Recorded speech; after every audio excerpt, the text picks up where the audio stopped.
Amy Morin says that building mental strength is about regulating your emotions, managing your thoughts, and behaving in a positive manner despite your circumstances.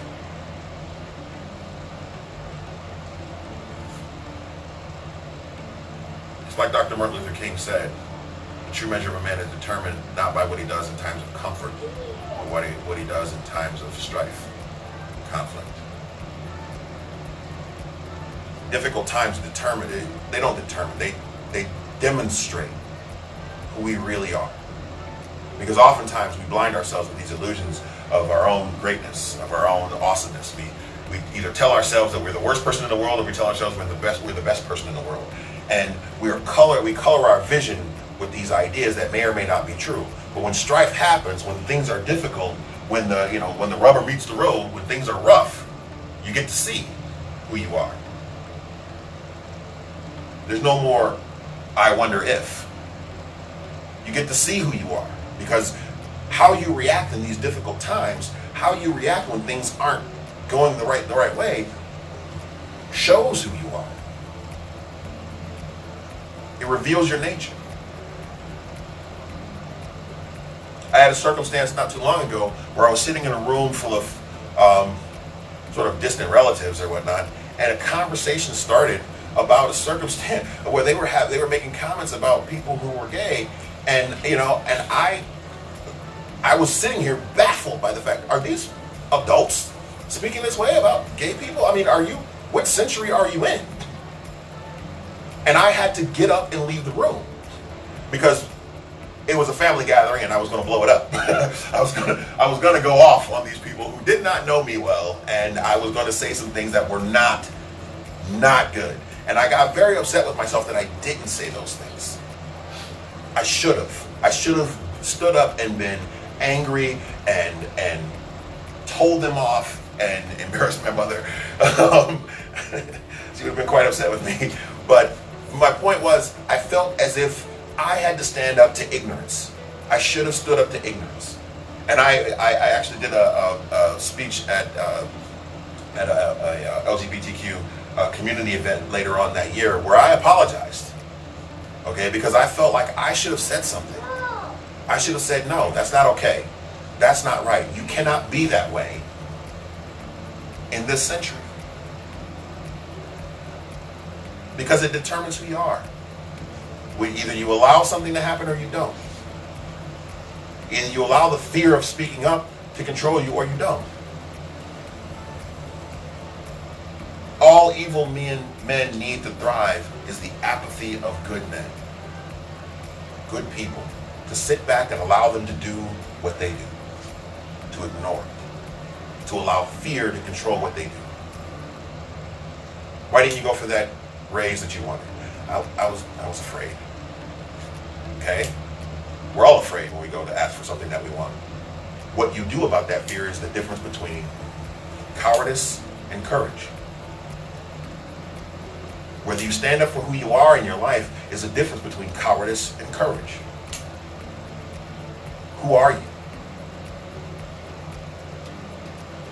That's a decision you make every single day.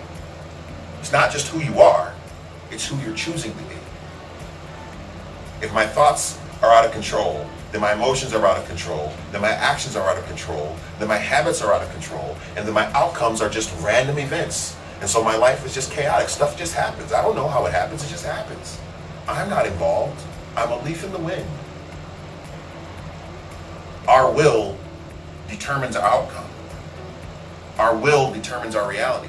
And that requires us to take responsibility for every aspect of the steps in that process. Our thoughts, our emotions, our actions, and our habits. Sidney J. Harris says that middle age is the perplexing time of life when we hear two voices calling us. One saying, why not? And the other saying, why bother? Stan, I don't want to deal with this. This seems hard. Like, are you going to have to consciously control my thoughts all the time? Yeah. You mean I have to be responsible for the way I think and the way I feel and what I say and what I do all the time? Yeah. You mean I have to own myself and what happens in my life? Yeah. But that seems like a lot of work. It's easier to coast. I'm not going to lie to you, it is. It's easier to coast. It's easier to say, you know what? I don't really have any responsibility for this. Life is just too chaotic. Stuff just happens. Okay, I'm dealing with it. That's just how it is. It's easier to say that. It's much easier to blame the world, to blame our parents, to blame our upbringing, to blame society, to blame the government. Well, that's just how people are.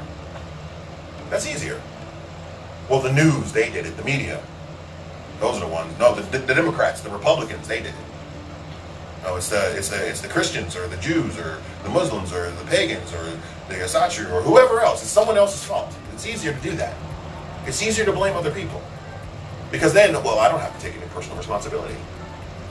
The world is the way it is because that's just how humans make it. I have no stake in it. And then you can go back to watching reality TV and say, well, my life isn't as bad as theirs, so I'm a good person. Taking responsibility for who you are is difficult. But I remind everyone who walks into this temple that you have chosen this path. The path didn't come to you. You made a decision that you want to walk the path of the will worker. And that requires responsibility for who you are and what you do. So you have to choose to either own that vibration, to own who you are, or put your rose-colored glasses back on and continue to lie to yourself. And hopefully you won't wake up when it keeps knocking at your door. But you chose this path. And in that choice comes the responsibility to own who you are. Alex Morgan says that winning and losing isn't everything. Sometimes the journey is just as important as the outcome. How many here have achieved everything they wanted in their life? You've reached all your goals, you've conquered every mountain, you've done everything that you wanted to do. No, I didn't see any hands, so I'm assuming that means that there's a few more things you'd like to accomplish. So if there's things you wish to accomplish, you ever met those people who are so focused on their goals, like, I'm a career person, so I'm going to just leave the rest of this part of my life, out. I'm not dealing with relationships. I'm not dealing with anything. I'm focused on my career. I'm doing my thing. And then they live their whole life and they're focused. I'm not going to have any fun. I'm partying for other people. I'm focused. I'm going to get this goal. And then they get that goal and they're like, I don't have anything but this. Life is a complex thing. It requires you to focus on multiple things all at once. It requires you to multitask. It requires you to shift your focus from time to time to different things if you want to have a full life. Most people are so committed to the destination and to the outcome, they forget about why they're here. They forget about the journey to that outcome. It's great to have a wonderful career. It's great to be an entrepreneur. It's great to try to, build a family. These things are great. But if you're spending so much time trying to build this perfect family that you have missed all of the times with your kids that you're supposed to have fun and enjoy, well, then what's the point?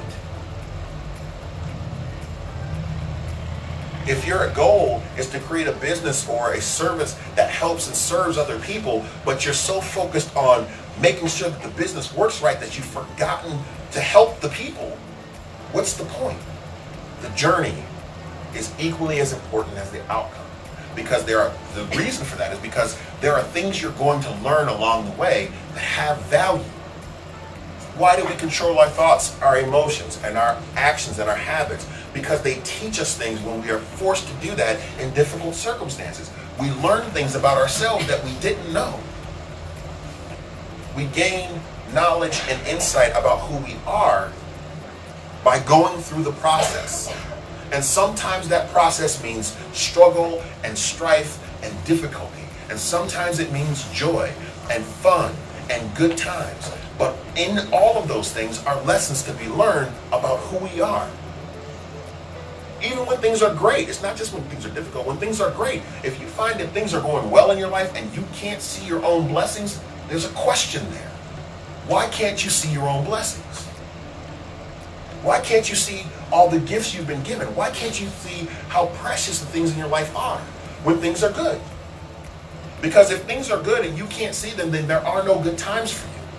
There's just the wait for the next shoe to drop, the wait for the next difficult time to come up. You don't get to relax and enjoy the goodness that happens in your life, the achievements that you've made, the accomplishments that you've reached. You have to be able to do both.